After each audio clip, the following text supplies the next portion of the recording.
మోసానికి 12 మాసాలు. అందుకేనా సీఎం రేవంత్ రెడ్డి గారు ఈరోజు వరంగల్కి వచ్చి సభ పెడుతున్నది.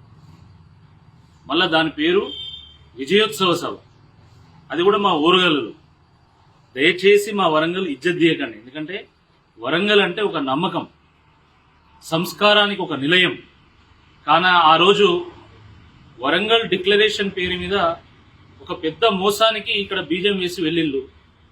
మళ్ళీ ఈరోజు ఇంకో మోసానికి తెరదీయడానికి ఈరోజు మళ్ళీ వరంగల్కి వస్తుంది. అయినా ఏ ముఖం పెట్టుకొని మీరు విజయోత్సవ సభ పెడుతున్నారు? ఏం విజయాలు సాధించాలని సంబరాలు చేసుకుంటున్నారు? రైతు బంధు చేయలేదు, రుణమాఫీ చేయలేదు, వడ్లు కొనుగోలు కావడం లేదు, ధర రావడం లేదు, ఉద్యోగాలు రావడం లేదు.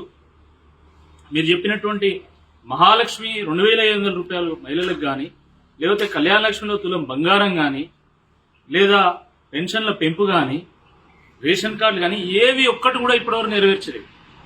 మరి ఏ ముఖం పెట్టుకొని మీరు ఇక్కడికి వస్తున్నారు? మళ్ళీ దీనికి విజయోత్సవ సభ అని పేరు పెడతారు. విజయోత్సవాలు చేస్తున్నాం అంటున్నారు. మీరు చేయాల్సింది విజయోత్సవాలు కాదు, మీరు చేయాల్సింది వంచనోత్సవాలు, మీరు చేయాల్సింది వైఫల్యోత్సవాలు, మీరు చేయాల్సింది విధ్వంసోత్సవాలు. సంవత్సరంలో సర్వనాశనం అయిపోయింది. రియల్ ఎస్టేట్ కుదేలైపోయింది, కన్స్ట్రక్షన్ రంగం ఆగమైపోయింది. ఈరోజు హోటళ్లు, రెస్టారెంట్లు, ఈరోజు క్లాస్ స్టోర్ రూమ్స్, ఏ బిజినెస్ చూసుకున్నా కూడా మొత్తం కుదేలైపోయింది. ఈ నేపథ్యంలో మళ్ళీ మీరు సంబరాలు చేసుకుంటారా? మీరు సంవత్సరీకం చేసుకోవాలి. ఎందుకంటే మీ పాలనతోని, మీ ప్రభుత్వం రాగానే పాలన అంతమైపోయింది, పథకాలు కథమైపోయింది, ప్రాంతం మీద ప్రజల మీద ప్రేమ మమకారం మొత్తం కథమైపోయింది. కాబట్టి ఏడాది మాసకం చేసుకోండి.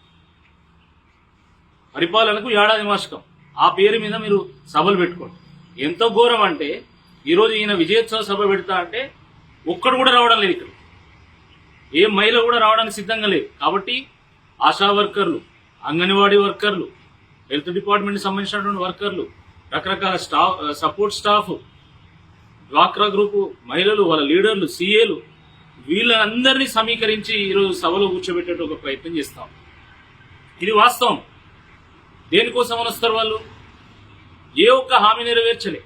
వరుస వైఫల్యాలతో రాష్ట్రం ఆగమాగము, 6 గ్యారెంటీలకు ఎగనామో, ప్రజలకు పంగనామో, ఇది కాంగ్రెస్ పార్టీ విధానం అన్న చందంగా మీరు పరిపాలన చేసి ఈరోజు మళ్ళీ సిగ్గు లేకుండా ఈరోజు మేము ఈ సభ పెడతామని ముందుకు వస్తున్నారు.